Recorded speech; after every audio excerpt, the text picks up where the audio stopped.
The only thing Jacob was asking Joseph was to make sure that he was not buried in this land, in the land of Egypt.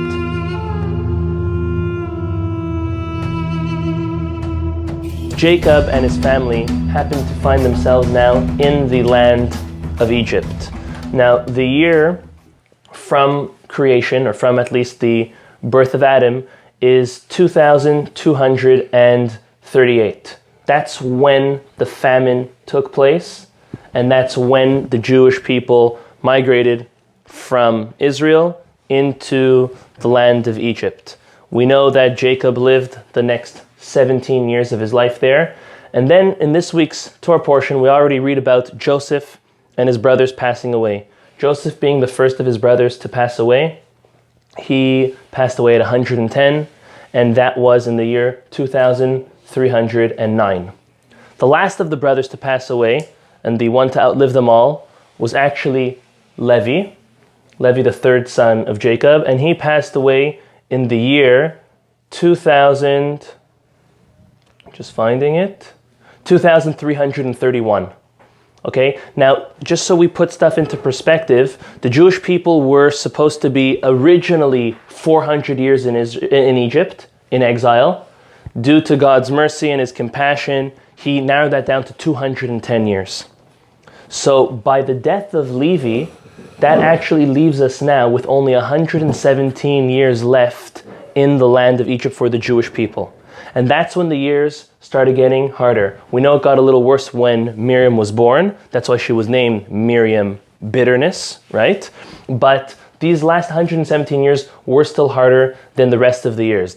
And with this, the Torah tells us that Joseph passes away and new king comes on, and he makes as if he does not know who Joseph was. He makes as if. Was it a new king? Was it the same king? He changed his opinions. He was trying to avoid it. There's no way that the same like a president of the United States or the king of any country, they definitely know their history well. There's no one like Joseph that the king or the new ruler could have overlooked. But he made as if.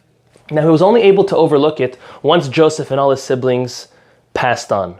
That's where we're holding in the beginning of this week's Torah portion. And now there's a problem. The problem was the Egyptians are seeing that the Jewish people are becoming very numerous. They're multiplying. They're having many children. And if we look at the verse that the Torah describes to us about the way the Jewish people are multiplying, it's quite interesting. And I'll quote to you. This is in chapter 1 of Exodus, verse 7. It says, Ubnei Israel, and the people and the children of Israel, Paru vayishritzu vayirbu vayatzmu bim'od me'od vatimale haaretz otam. So the Torah is telling us in a very lengthy manner that the Jewish people are producing. They're multiplying. If we'll take a look, there are 6 terms given over here. And the Midrash tells us something fascinating, something which might be very hard for us to even fathom. Firstly, we know as human beings, most of the time, one child is conceived. Sometimes, to some would consider lucky, to some consider a lot of hard work for the mother, and even the father, twins, triplets, quadruplets. But there's a limit. There is a limit, okay? The Midrash on this Torah portion, on this verse, tells us 3 different opinions on how many children they actually had. The first opinion, which I would say is the most conservative of them all, said they had 6 at one time. Every time a Jewish woman would get pregnant, she'd only have 6 babies. All right, that's the minimum. And 6, which makes sense, 1 for each terminology. We're going to go through those terminologies of the verse. The next opinion said, no, they had 12. Can you imagine 12? Wait. The third opinion says, that's 2 for each. The third opinion says that there were 60 babies per pregnancy. So the Midrash then continues. This is Midrash Shemot Rabbah. Right in the beginning, it's black on white. Let's go with the first one. Let's go with the first one. But we have every 9 months. Well, we'll soon see that they gave birth actually premature. They gave birth at 7 months. Every 7 months, there would be 6, 12, or 60 babies per mother, per woman. So what does that mean? You're frightening the kids. Yes. What does that mean?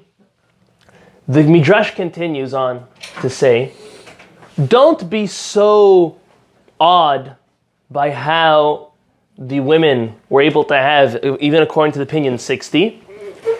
The Midrash says a scorpion gives birth to 70 babies at the same time.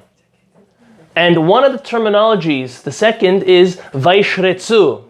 Vaishretzu is from the terminology of a creepy crawler. A sheretz in Hebrew means a creepy crawler. The Jews actually acted in that form and they had so many children. So I did a little bit of research, and modern science tells us that scorpions can have up to 100 babies at a time.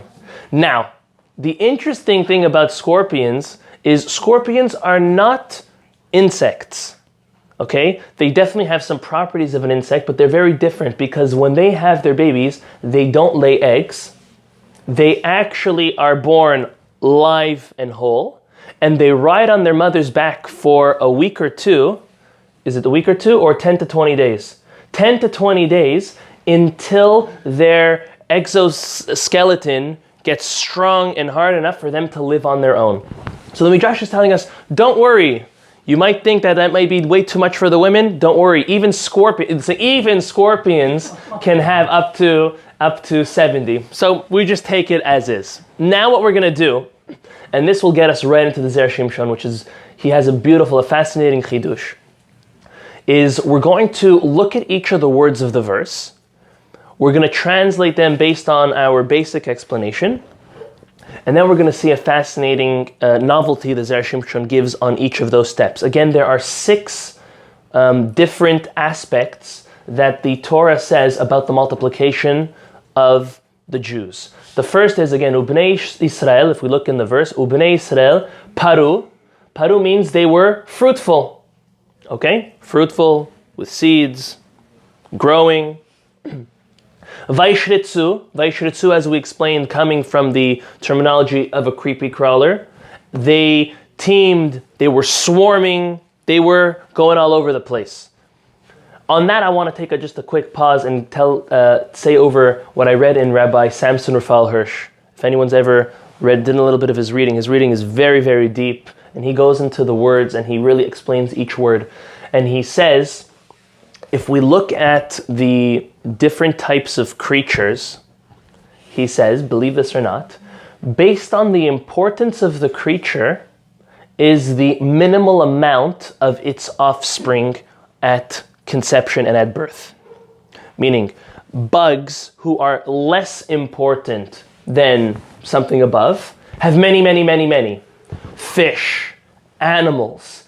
As the animal or the being grows in its stature, that doesn't necessarily mean that it changes, but as the being is higher, not on the food chain, but if you'd want to say the importance chain, the less amount of offsprings or younglings does it actually give birth to.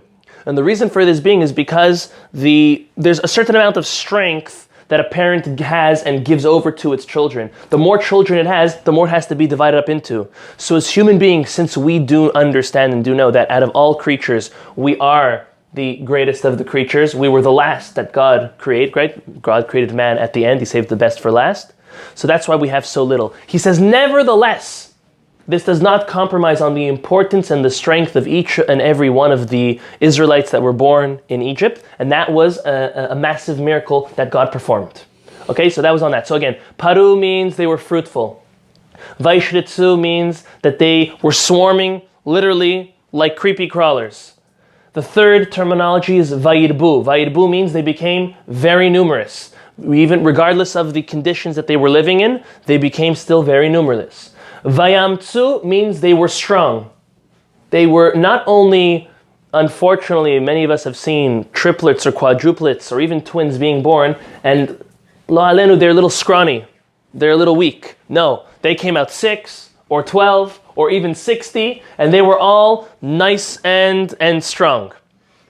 The fifth terminology is bim'od me'od, which means they were very much. Now, we know from elsewhere that the word me'od refers to wealth, refers to money.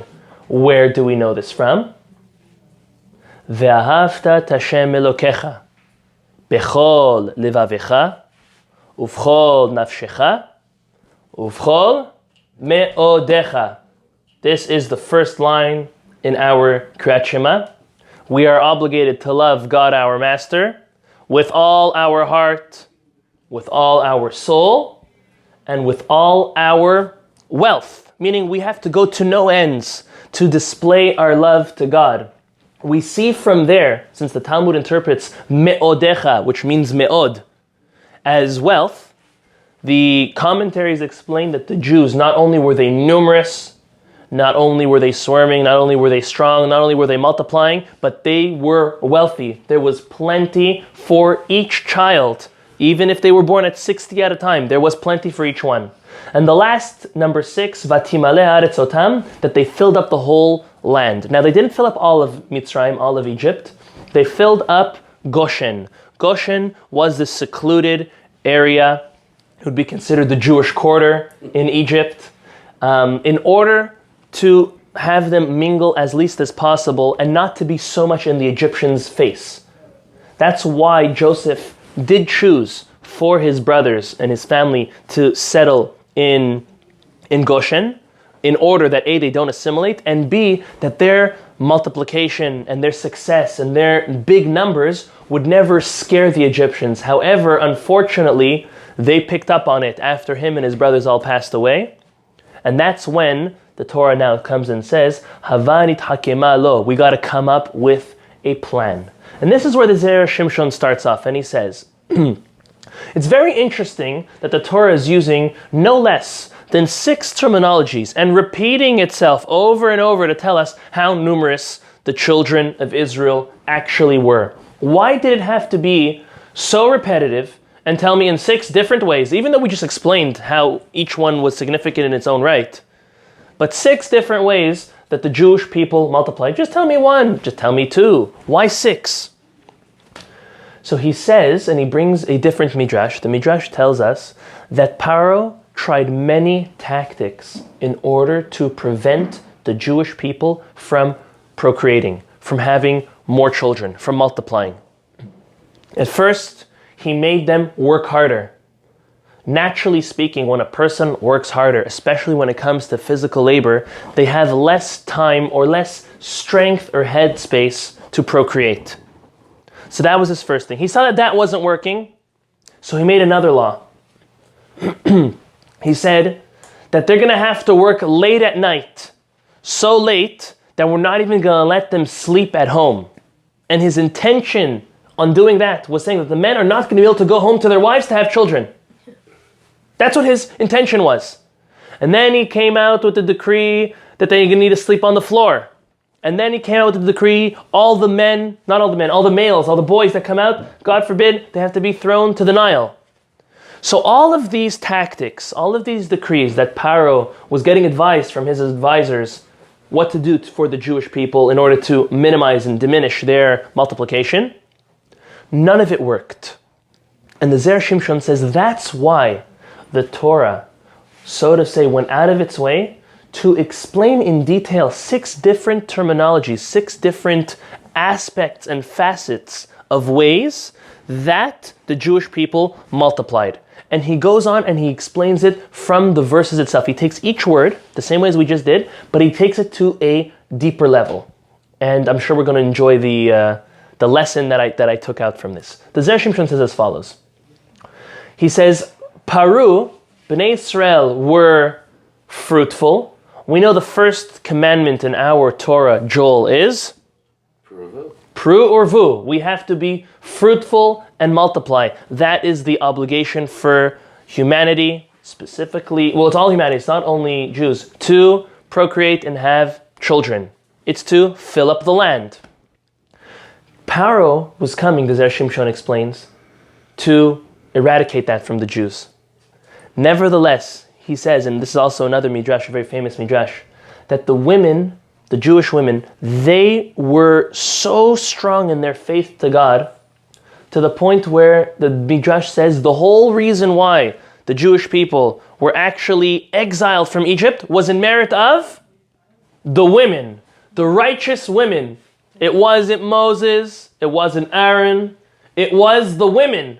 The women are the ones who gave the merit for the Jewish people to come out. How? What did they do? Well, they had 60 babies at a time. Very good.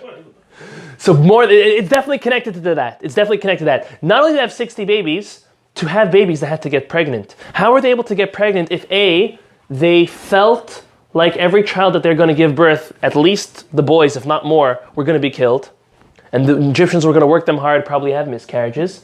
Nevertheless, they sacrificed themselves in the aspect of, we'll still get pregnant.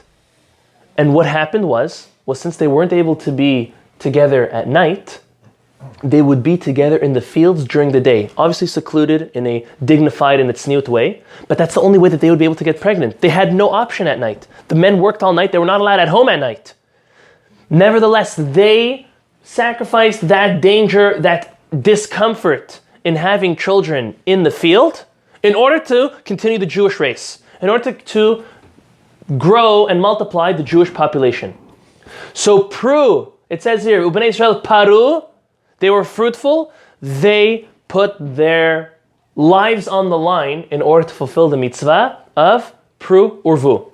That's what Zera Shimshon explains. The second, Vaishritzu. Normally, and I hope so, when human beings give birth, they give birth in a hospital. They give birth with medical attention. Some people even give birth at home, but they give birth at home and they have medical attention, whether it's a midwife, a nurse. Normally speaking, a human being does not give birth just in the open, just in a field, in the street. That doesn't happen. The women, they would go into labor early in order so that they would not get caught, and they used to give birth, literally like creepy crawlers, like animals, in the fields.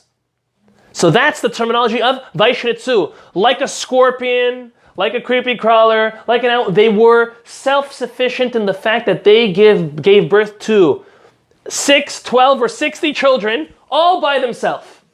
Jewish women are tough. All right, Jewish women are tough. They're strong. Right. Very good.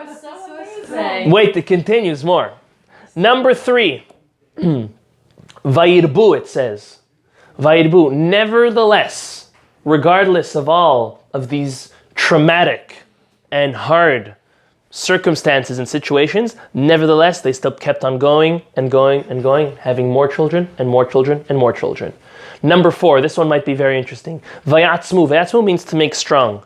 Can you imagine one, not 6, 12, or 60, one child being born to a mother who is all alone? Who's going to take care of the baby, clean the baby, prepare the baby? You need somebody.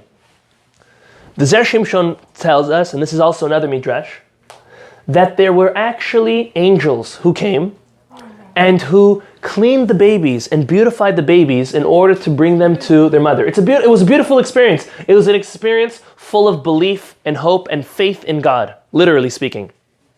That's what he says, Vayatzu, that there were angels that came and cleaned and beautified and gave those babies the strength that they needed. The 5th terminology of bim'od me'od, many, many.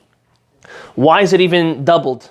It just should say me'od, a lot. Why many, many, or very and very? So there were 2 other angels that came and would feed 2 for one of each of the terminologies. One of them would give oil to the children. I guess it was healthy for them. And the other would give them honey. Oil and honey to give strength. Again, a woman, there was no formula back then. And imagine you have 60 babies on one mom. Or 12 babies, even 6 babies on one mom. It's not happening.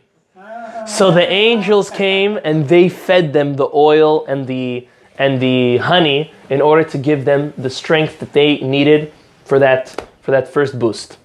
Now comes, if all this wasn't interesting enough, Listen to the last one. The last one says Vatimale. This is a sixth terminology. Vatimale haaret otam.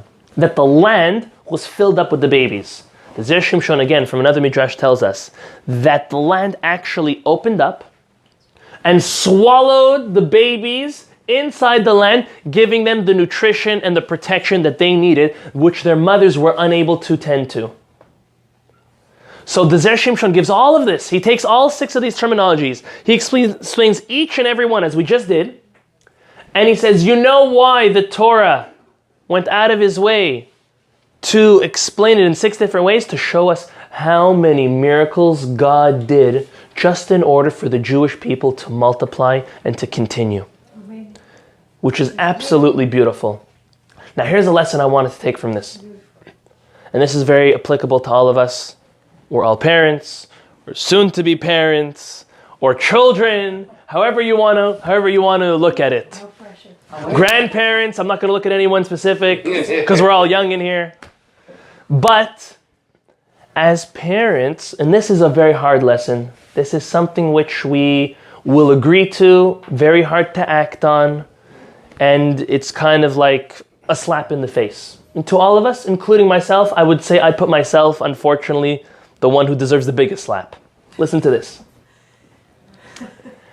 As parents, we have to understand, and we do it all the time, but are we doing it enough? Are we being, I'll say in Hebrew first, are we being moser nefesh? Are we self-sacrificing and devoting ourselves enough to our children or not? We all do in some shape or form.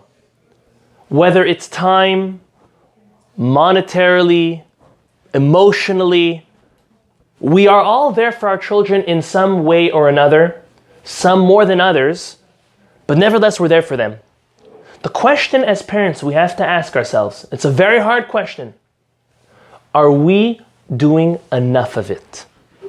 Now, enough of it does not mean for us to impress our theology and our ideology on our children and force them to be the way we would like them to be. Doing enough of it meaning doing things that your children will pick up and they will learn from it, even things that do not have to be said. The best lessons that are given over are by example and not by teaching or dictating. And our children understand when we forego our own comforts, our own pleasures, for their sake, you don't need to come home with a sign saying, look what I did for you today. They know it. Whether they know it now or they're going to know it, they know it. And I'll say a couple of sensitive topics. Let's say you would really like to go eat at a certain restaurant which you know, unfortunately, is not kosher. Whether you're with your children or you're without your children, by you making that decision, and if you're not making that decision for yourself and not even for God, we always say, at least do it for your children. Because if you won't do it, if you won't sacrifice your comfort and your pleasure for your children, no one else can, no one else will, and they won't take whatever that topic is serious enough. If you're going on a vacation, and let's just say your children are with you, and everyone's hungry, and everyone wants to eat something, and we make it a little more difficult because we're having to resort to only fruits and vegetables or any packaged items. That sacrifice that not only the whole family, but specifically you as a parent are doing, your children pick up on that and they know that that's important to Abba and Ima. That's so important to them because they're now going to give away from their comfort. When a father wakes up early in the morning, or we have some righteous women over here, when a woman wakes up early, a mother or grandmother wakes up early to come for slichot, to be here at 6 a.m. like a soldier, your children and your grandchildren know about it. And they'll say you're sacrificing something which to most is more dear than anything, and that's sleep. And you're sacrificing your sleep to come to pray to God, to come to learn God's wisdom. Stay up late, go early, middle of the day, forego our own pleasures, our own comfort. They pick up on that mesirut nefesh, they pick up on that devotion and self-sacrifice, and that is the greatest gift and method of teaching our children that we could ever imagine of. It's the strongest way. We see in Egypt what the women did in order to have more children. They sacrificed their very being. They sacrificed their comfort. They sacrificed their dignity. Can you imagine giving birth all alone in the field? I couldn't even imagine giving birth. But imagine giving birth in the field all alone, and it's not 1, it's not 2, it's 6, 12, or 60. It's mortifying. Seriously. Marital relations in the field is mortifying. It's uncomfortable. Who's going to take care of the kids? God made miracles surround. He made miracles to those women. I'm saying specifically the women because it was in their merit more than anyone else's.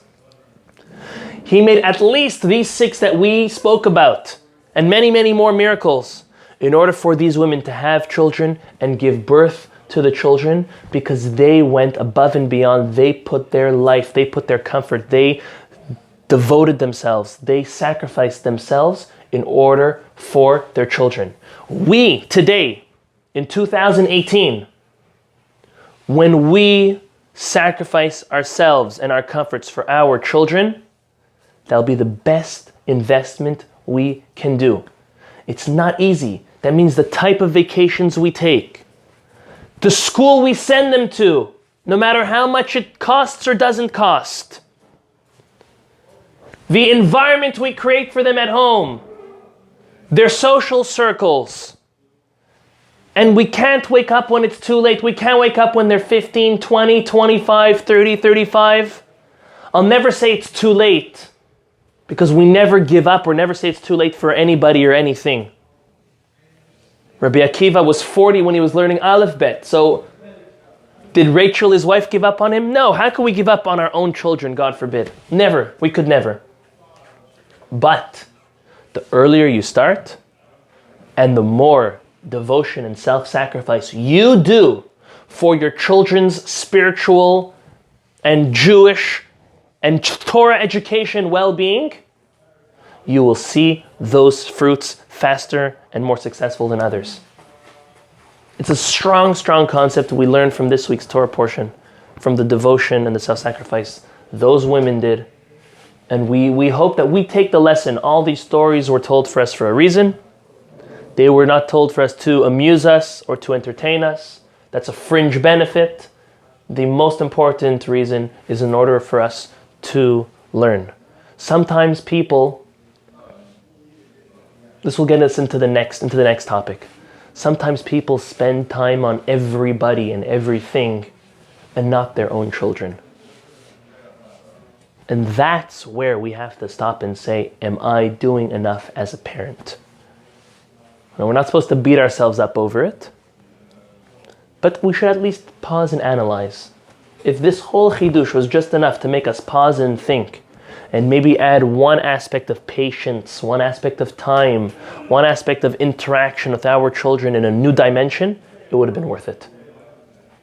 Now we're going to move on to seemingly towards the later part of this week's Torah portion. And that's when Moses actually has met God.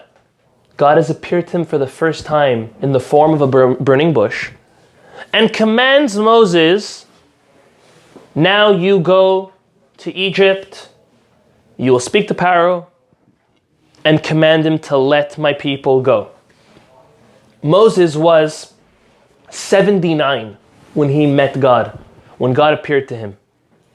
A lot older than many of us would have ever thought. When Moses actually comes and approaches Pharaoh, from the moment of his approach until the Exodus and the giving of the Torah was no longer than 12 months. Moses stood at Mount Sinai 80 years old. And that's why he lived another 40 till 120, those 40 years wandering in the desert. Moses is approached by God, and they had 7 days of negotiations, 7 days of back and forth of God trying to convince Moses to take on this mission as the savior of the Jewish people, as the messenger of God. And finally, Moses caves in, gives in to God. He goes and asks permission from his father-in-law to leave because he swore to him he would never leave. And Yitro gave his blessing and said, make sure you take care of my daughter and my 2 grandsons. And he let them go. On his way, there was a very interesting episode the Torah speaks about. It's only a couple verses. Many overlook it. Many know about it, have heard about it, but never really stopped to ask exactly what happened over there. And I'll read to you the verse. The verse says as follows. This is chapter 4, verse 24. Vayhi baderech bamalon. So Moses now is traveling to Egypt with his wife and 2 kids, according to many opinions. Some say he even sent them before, but let's just go with the opinion. He is traveling with his wife Tzipora and his 2 children, Gershom and Eliezer. And he stops at an inn. Malon is literally translated as a hotel, but there was no hotels there. It was definitely some type of inn. No Hyatt. Okay, no Hyatt, right. Hotels.com. Now, Vayifgeshehu Adonai Vayvakesh Hamito. God meets him. Vayifgeshehu. He meets him. He runs into him. And requests to kill him. What's going on? Well, before we see what the commentaries say, let's see what the next verse says. The next verse, verse 25 says, Tzipora takes a rock, Vatikach Tzipora tzor, Vatichrot et orlat bena, and she circumcises her son. Vataga leraglav, vatomer ki hatan damim atali, vayref mimenu az amra hatan damim lamulot. In other words, Tzipora circumcises her son, and whatever this thing was that was holding them back from continuing, and was it actually even trying to kill Moses, left them alone. And then she gets up and she claims, now I am a bride's groom whose bloodshed was because of circumcision. So, before we get into what the Zera Shimshon actually says, let's understand what's going on. Rashi tells us, the Zohar says it in a different way. The Zohar tells us, Rabbi Shimon Bar Yochai says, that actually the angel of Gabriel came down, Gabriel the angel came down, in a form of fire, and he turned himself into a snake, comes down and swallows Moses from head to waist, and Tzipporah's freaking out. What are you doing? That's my husband. And Tzipporah's thinking, what have we done to deserve this? We are doing the will of God. Why would there be such a interesting occurrence that a snake's going to come and swallow my husband from head to waist, spit him out, feet to waist? She said, we didn't circumcise our new son. Right before leaving, they had Eliezer, their second child, and they didn't circumcise him yet. And she realized it must be, since we have not circumcised our son, that this serpent has come and is harming my husband. So she quickly took a rock and she circumcised her son. Very interesting. Very, very painful. The question we all have to ask ourselves is, why didn't Moses circumcise his son? That's the obvious question. Rashi answers, and this is actually the Talmud in Masechet Nedarim says as follows, that Moses found himself with a dilemma. The dilemma was, 8th day of since my son's birth, I need to circumcise him. We've been doing that ever since Abraham. On the other hand, God has come and commanded me to go be his messenger and deliver the Jewish people. What overrides the other? Now you might ask, let's do both. The problem is that when a child is circumcised, it is dangerous for the child, and it's not a good idea, especially back then, to travel in the desert with a child which was just newly circumcised. That bris milah comes first, if long as it's not with the child's not within danger. But this is danger. So Moses was now like, I have two options: circumcise my son, wait until he heals, delay God's command on me, or fulfill God's command and I'll circumcise my son when I get to Egypt. And he made the decision that he will go and circumcise his son in Egypt. However, the law says, from the Talmud and also the law in Shulchan Aruch, we know, that a father has the obligation to circumcise his son.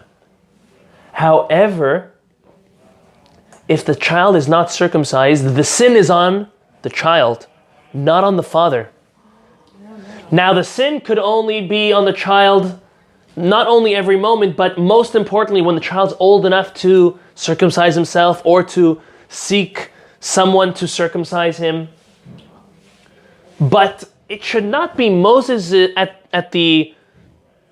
should not be Moses' fault. He should not be the one to blame by not circumcising his son. So even if he made the wrong decision and he should have circumcised his son and he should have delayed going to Egypt, he should not be punished for not circumcising his son. It's not his problem. It's his obligation. He's maybe foregoing that Torah commandment and obligation to circumcise his son, but he's not punishable on account. Only the individual himself, the child himself, is punishable on that account. So that was the issue. And Moses obviously made the wrong decision. Tzipporah picked up on it and said, let me circumcise my son Eliezer. And then right away the serpent retracted and vanished. So she saw that she was correct in her analogy of what the issue actually was. Comes the Zera Shimshon and asks, what's the big deal? What's the relation? What's the connection between Moses not circumcising his son and him being punished for that? He was, after all, told by God to go and deliver the Jewish people. Listen to what he says. He says, if it was in a time of anger, he understands that even in a time of anger, when God's angry at the Jewish people, then even an individual who doesn't do something positive could be punished. But on the opposite, he says, this was a time of salvation. This was the beginning of the salvation. In 12 months from now, the Jewish people are leaving Egypt. There's no reason why Moses should have been punished or even endangered on the account of not circumcising his son, he says. And Pikuach Nefesh, but he could have delayed. He should have delayed, so that was his mistake. But why Brit Milah? And his major question is, why does Tzipporah say, and I'll quote you the following, why does she say, after the serpent has released Moses, she says, I'll read it to you in Hebrew, Ki hatan damim atali, now here, Az amira hatan damim lamulot, which means, now I'm a bridegroom. A bridegroom bloodshed was because of circumcision. The Zera Shimshon says it should have said circumcision in a singular form. La milah. Why does it say la mulot in a plural, alluding to circumcisions? It's only the circumcision of her son. Why is he including all of these plural circumcision? It's just the circumcision of Eliezer, the Zera Shimshon says. So he goes and continues on by answering and saying, Abraham was promised that if he does a Brit Milah to himself, again, Abraham was the first to circumcise himself. If he does a Brit Milah to himself, he will have the merit of having Moses, who will circumcise the Jewish people and bring them out of the depths of impurity that they will be during their exile. The Zera Shimshon on that account says, we see a clear connection to Moses' very birth and circumcision. The reason why Moses ever came to this world was because Abraham circumcised himself. It was the promise Abraham was given by circumcising himself. Why was he judged so stringently? We know God judges the righteous people more stringently than the rest. They have a greater responsibility, and unfortunately they're also judged more deeply and more scrutinized on their deeds. The Zera Shimshon says, Moses had no right to delay or procrastinate in any way possible anything that has to do with circumcision. Because his task, not only was he brought into this world on account of circumcision, his task was to go and circumcise the Jewish people in Egypt. A very unknown common fact was that was one of the first things that the Jewish people stopped doing in Egypt. They stopped circumcising the boys. They completely stopped. The Zohar says most, if not all, of the problems that took place in Egypt was because they did not circumcise the men. The boys did not circumcise their children. So it was a very sensitive topic for Moses. He came to this world because of the circumcision of Abraham. His task was to go circumcise the Jewish people while they were coming out of Egypt. As we know, the same time that they brought the Paschal sacrifice, Moses went around circumcising everybody. So he had no right in any way possible procrastinating or showing any lack of importance to the concept of circumcision. And that's why he was judged very stringently. The way the Me'am Loez puts it so beautifully, he says he was getting ready and involved for what he had to do for others before taking care of his own son. And on that note, that's the lesson I want to bring out from this. That in life, we do a lot for others. We do a lot for our children as well. But sometimes we find ourselves caught up in chesed, acts of loving kindness, good deeds, spending time with people, giving others, doing for others. But do we put our children first? Do we put our spouse first? Very often, you can be there for anyone and everyone else. You know, another man, another woman, they need someone to talk to. You're there. Your ears are theirs. Your wife wants to talk to you. Don't have time. Your husband wants to talk to you. Busy with something else. Your children want to talk to you. They want to go out with you. They want to speak to you. They want to ask you for advice. You don't have time for them. But a random person, or maybe even a friend, or a neighbor, they need your time, they need your advice. You're there.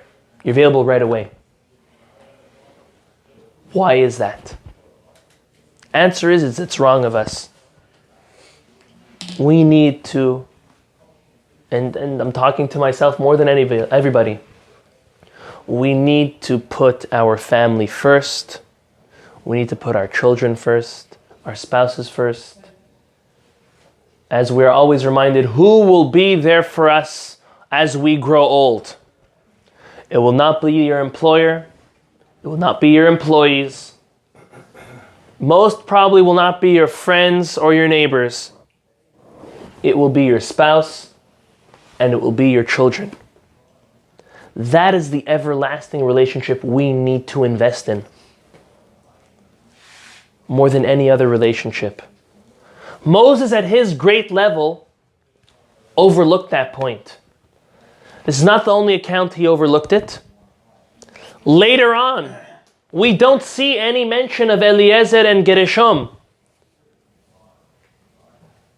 They definitely must have been great people. They were the sons of Moses. But who succeeded Moses? Joshua. Joshua was his student. The most qualified. He was the most qualified, but many commentaries also say, to Moses' discredit, that he did not put enough emphasis on his own children. He gave his 100% to the Jewish population, not enough to his own home. And we sometimes have to stop and think, all those hours I put into working, who am I working for? I'm working for my children. I'm working to leave them something, to educate them, to help them when they get married with their children. I'm doing it for them. But if you're doing it for them, you'll put them first in ways that they really feel like they will be first. Time is a lot more important for one's spouses, for one's children. This week we see a common topic between the first Dvar Torah we gave from Zera Shimshon and the second one. And that is, as parents, we need to devote ourselves, sacrifice ourselves for our children. And we need to put our children first. That's the way we'll have healthy children. That's the way we'll have confident children. And that's the way we will have successful children.